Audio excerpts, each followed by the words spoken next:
Ms. Mucciaroni, look at me and stop rolling your eyes. I'm not rolling my Yeah, listen to me. I was not looking. Just listen to me. I hear you. You're playing victim. You're playing victim. And until you surrender, if you wanted to come in here and say, look, I made a mistake, I'm pleading guilty, judge, I'm sorry. That's one thing. Instead, oh, I'm playing victim. Okay, I'll plead, but hear me out. Hear me out. I don't want to hear that. Maybe from someone else, but not from you, who's received the benefit over the last year of intensive treatment, a team that has worked like hell for your recovery, that has walked with you hand in hand to ensure that your past history. On May 28th, 2025, Ms. Mucciaroni pled not guilty to one count of aggravated possession of drugs, a fifth-degree felony, and one count of attempted aggravated possession of drugs, a first-degree misdemeanor. In these cases, respectively, these cases are set for a preliminary hearing and pretrial conference today. Ms. Mucciaroni is present. She's accompanied by her attorney, Mafid Sayed. Also present is Law Director John Lewis. The court is in receipt of a pretrial report. Mr. Lewis. Thank you, Your Honor. The offer that's been extended to Ms. Mucciaroni would be to dismiss the felony charge at her cost. With that dismissal, the offer would be to plead to the attempted aggravated possession of drugs, with the state of Ohio recommending probation.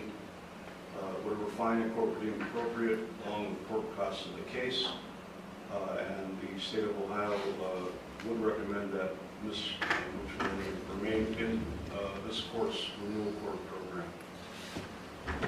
Thank you. Thank you. Mr. Sayed. Thank you, Your Honor. Your Honor, I had some extensive talks with my client, went over, the possible outcomes of today and for the future. At this time, she just told me she wants to get it done and over with. She wants to continue to be in renewal court. She wants to graduate. So at this time, she's accepting the offer from the law director. All I ask is that we just be heard on the sentencing.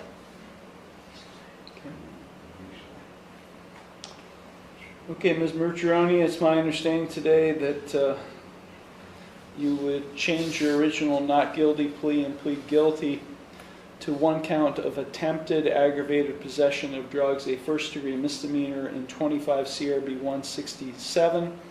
In exchange for that guilty plea, the felony drug charge would be dismissed at your cost, that being in case number 25 CRA 166. Is that what you wish to see happen today? Yes, sir. You understand by pleading guilty to this misdemeanor charge that you are waiving your right to a trial, which includes your right to cross-examine witnesses and to confront evidence presented against you. You'd be waiving your right to testify or not to testify without any negative connotation. You'd be waiving your right to subpoena witnesses. You'd be waiving your right to a jury trial. You'd be waiving your right to be proven guilty beyond a reasonable doubt. All of those are trial rights you'd be waiving by pleading guilty to this charge today. Is that what you wish to do? Yes, sir. You are represented by Mr. Sayed. Have you had sufficient time to consult with him?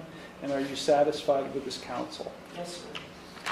Are you currently under the influence of any drugs, alcohol, or prescription medications that might affect your thinking? No, sir. We know you're on probation here, but are you currently on probation, parole, community control, or post-release control with any other court? No, sir. Has anyone made any promises to you about what your sentence will be in order to induce you to plead guilty to this charge today? No, sir. And are you thinking clearly and do you understand everything that's happening? Yes, sir. Okay, I'm going to provide to you and to Mr. Sayed your written waiver of your trial rights and right to a jury trial and acknowledgement of effective plea. If you find that document acceptable, you can sign and date at the bottom.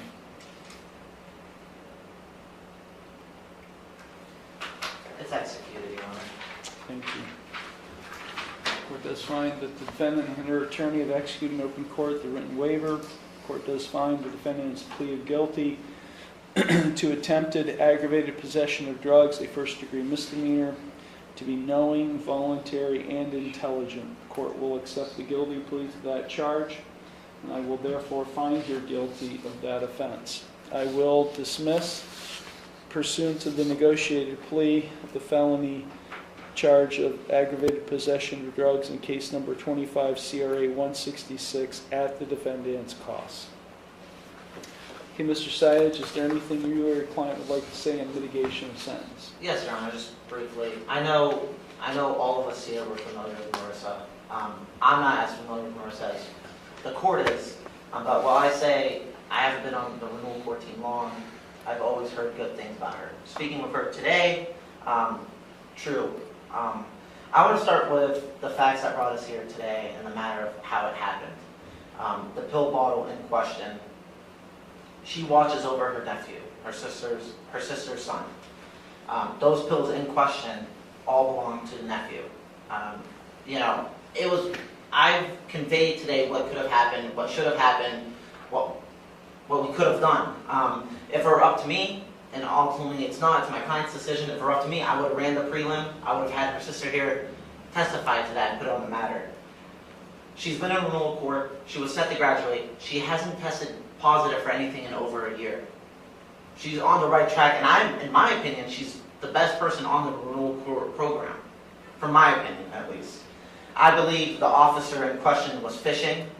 He knows her, every officer here knows every person here.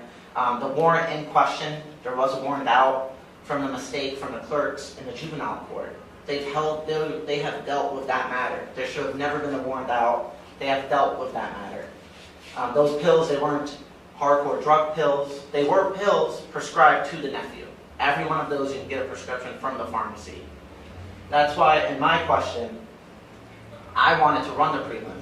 I wanted to have it on the record. I wanted it to be testified. But Marissa here just wanted to get it done and over with. She wants to continue with her sobriety. She wants to continue in renewal court. She wants to graduate. She has been doing everything she has supposed to. She has been doing very, very good. I think at this time, I commend her and I applaud her for just getting it done and over with. It's sad that we're here today. It's sad that she just got a new charge. I don't think it's rightfully deserved, but ultimately those are the facts. She wasn't partying. She wasn't on hardcore substances. She was just watching her nephew like any other sibling would to do. I don't have any, but if I did, I would watch him. So, at this time, I just asked for suspended time for the probation to run concurrent with her current probation. I asked that she continue to be in renewal court. She's been doing a great job. I know she's going to graduate, even though it's not estimated when now, even though it's supposed to be in August. But those were the facts that led up to the circumstances. It's an unfortunate situation, and Marissa just wanted to get it done and over with today. As mentioned on the record, I'll say this: I wanted to run it, put it on the record, but she didn't want to do that. She wants to continue in renewal court. She wants to continue sobriety, and she's been doing a great job. She gets drug tested more often than anyone else. She got drug tested this past Sunday, negative as always. Been like that for the last year. So this time I just asked that she receive suspended time, and then that the probation just run concurrent with her current probation. That's all I really can add at this time, Your Honor. Thank you. Ms. Mucciaroni, is there anything you would like to say before I impose sentence? No, sir. Okay. Mr. Lewis. Thank you, Your Honor. Ms. Mucciaroni was pulled over on March 22nd. Officers recognized her driving a vehicle and determined through a leads search that she had a warrant for her arrest. They pulled her over. They asked her if she had anything on her person that she shouldn't. She advised them that she had a pill bottle in her bra. One of the officers asked her what was in the pill bottle. She advised the officers that they were Vyvanse, which Ms. Venturoni does have a prescription for. The officers asked her if the bottle had her name on it. She said, I think so. They unhandcuffed her, allowed her to remove the bottle from her bra, and observed that the bottle, the name on the bottle, prescription bottle, was Liam Haley. The bottle contained 2 different kinds of pills, none of which were the medication on the prescription label. 3 of them were determined through drugs.com. They were identified through the numbers on the pills. They have a number on them. The officers go to a site called drugs.com and try to identify the pills. 3 of them were identified as Vyvanse, which Ms. Mucciarone does have a prescription for. The other 17 pills were identified through drugs.com as amphetamine, a pill containing 5 milligrams of amphetamine and dextroamphetamine. Same Schedule II substance as methamphetamine, only available by prescription. I want to reiterate again that none of the pills in the bottle were what the prescription label on the bottle said was supposed to be in that bottle. None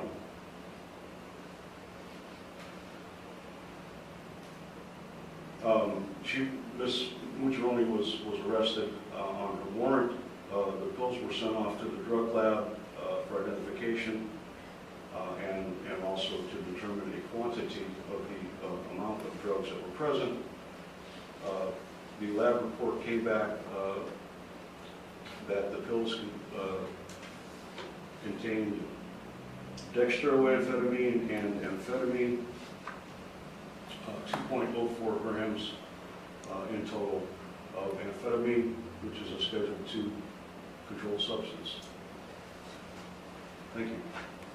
Thank you. Mr. Syed, any response? Yeah, just a brief rebuttal, if I may please the court. My client doesn't have a prescription for Vyvanse. I've asked her, she does not. They found an empty Vyvanse bottle in her vehicle.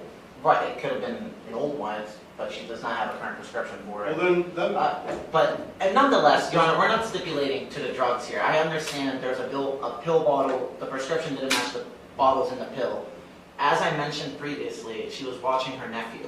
Her sister didn't want to give her all those pills in the Are same you saying bottle. the nephew had a prescription for amphetamines and dextroamphetamine?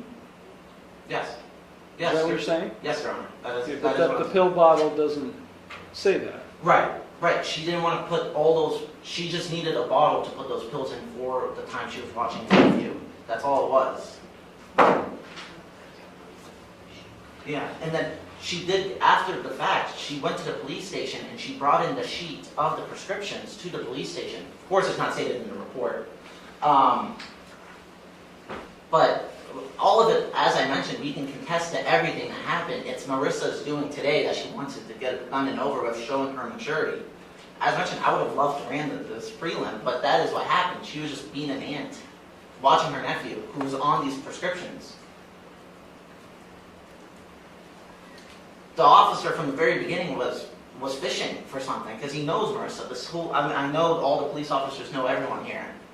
But she was just being a good aunt. She was being a good sister. That's all it really was. Okay, so hold on, Mr. Yeah. Syed, come on. I mean, so you're condoning your client's actions by placing pills, Schedule II narcotics, in a bottle that doesn't contain that prescription. Your Honor, it was just a bottle used to transport for the nephew. Why would you need a bottle to transport? She's Why watching can't you the just nephew. Why can't you just use the bottle that the Because she prescription didn't want came to put in? all the same pills in that bottle. He needed certain kinds of prescriptions. Why for would the she time. mix her prescription with the She didn't. child's? There was no prescriptions of hers in that pill. in There that was pill. well, I Vyvanse. guess you shouldn't have Vyvanse either. Why was there Vyvanse in the bottle? It's for the nephew, Your Honor. Vyvanse is for the nephew Yes, as well? Your Honor, I had. So the child's got 2 separate prescriptions? I believe he has I don't know the medical history of the child, but from my indication and my investigation, he has multiple prescriptions. Well, you were ready to run the hearing today. Did you not, don't you know that? Do you know if the child has the two separate He prescriptions? does have multiple prescriptions, Your Honor, yes. But nonetheless, Your Honor, it was a brief rebuttal. As I mentioned, it was Marissa's maturity that we got a resolution today. All I ask is just the time be suspended and the probation one concurrent, and she stay in renewal court. She's still doing a really great job in her sobriety. She has not tested positive for anything in over a year. She's doing really, really good. And it's all from renewal court and this court. Thank you, Your Honor. Well, I have to say that the way you handled this situation, Ms. Mucciarone, in placing a pill bottle with these kinds of drugs in a bottle without the correct prescription in your bra, seems kind of odd. And you may have an explanation for it. And your attorney may say, look, she's showing maturity here by entering a plea today. Yet, hear me out, Judge. Here's our defense. If you want to take ownership of this, true ownership of it, you wouldn't be making excuses.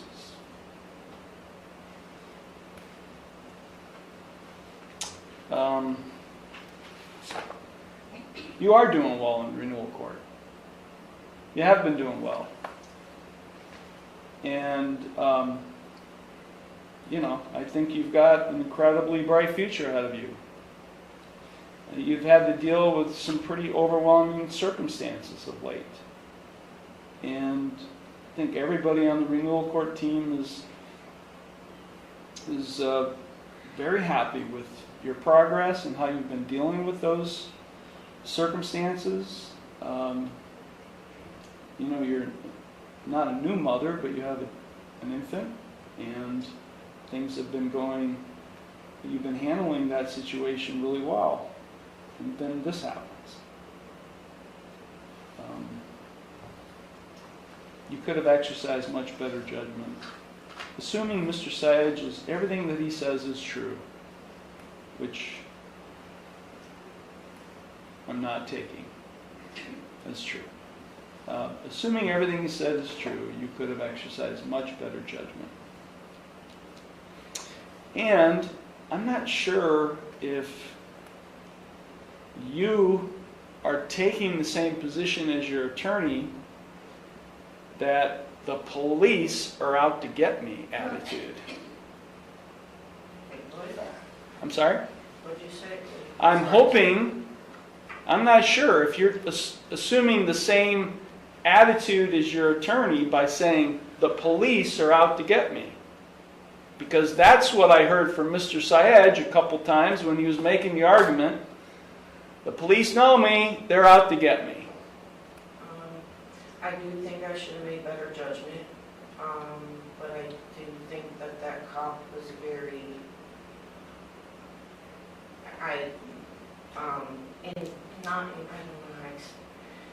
how he did his job that day was uncalled for in some ways.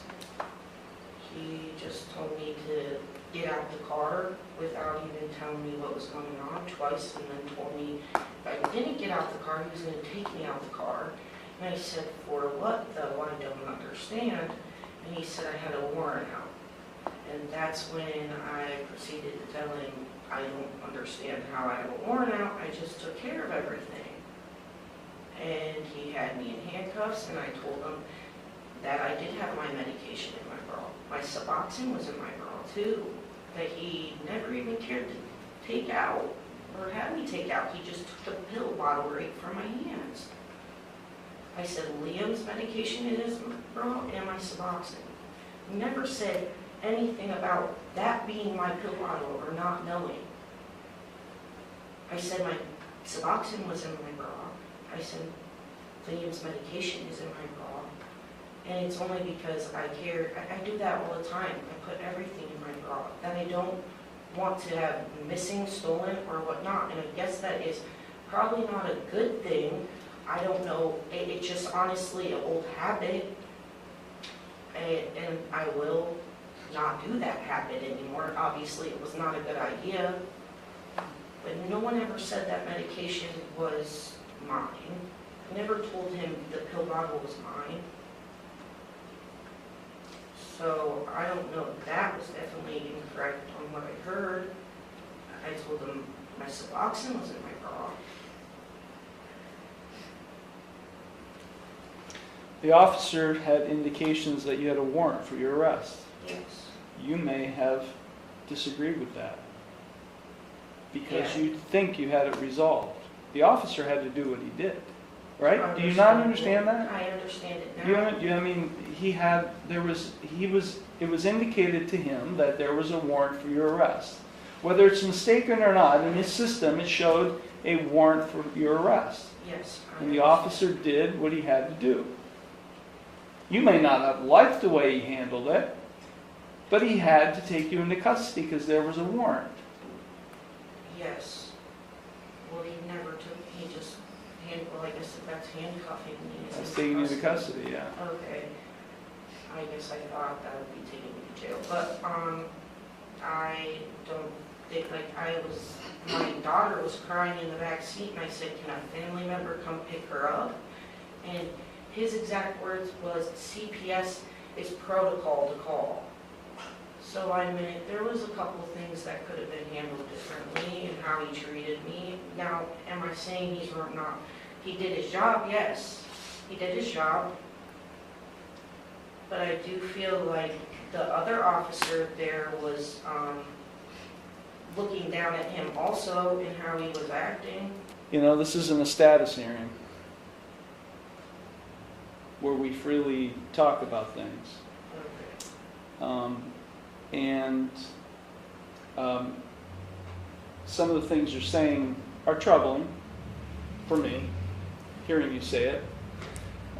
Troubling in the sense that when you're in recovery, and one of my huge pet peeves in this society is when people play victim. Constantly.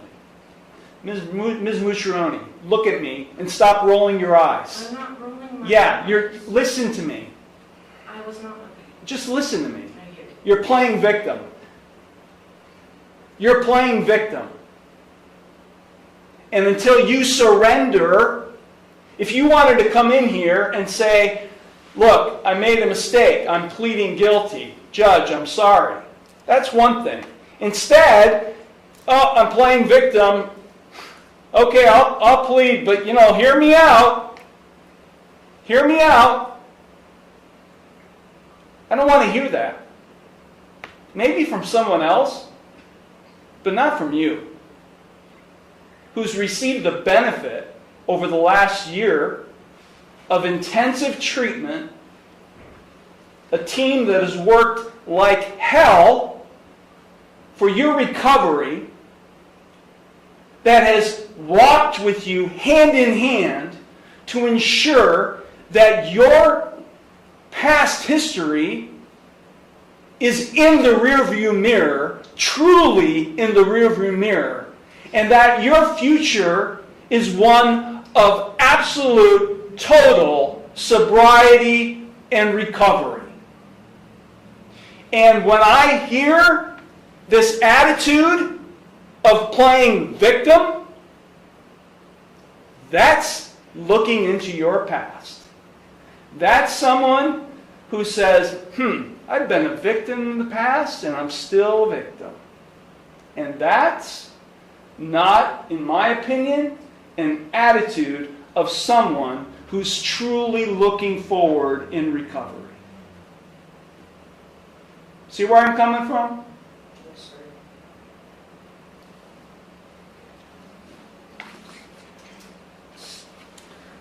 180 days jail suspended. She's on supervised probation 3 years.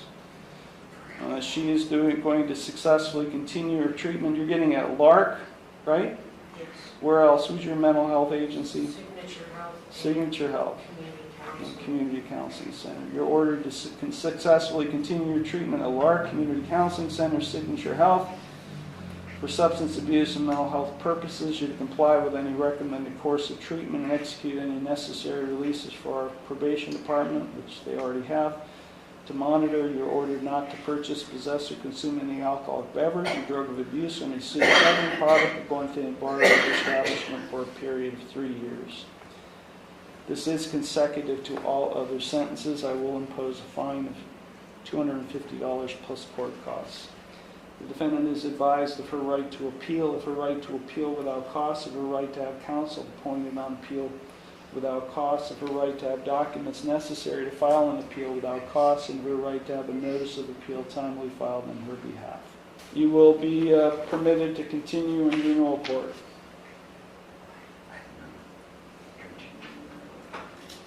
And you're ordered to successfully continue and comply with all recommended, all conditions in terms of renewal court. Did you get where I'm coming from? Yes.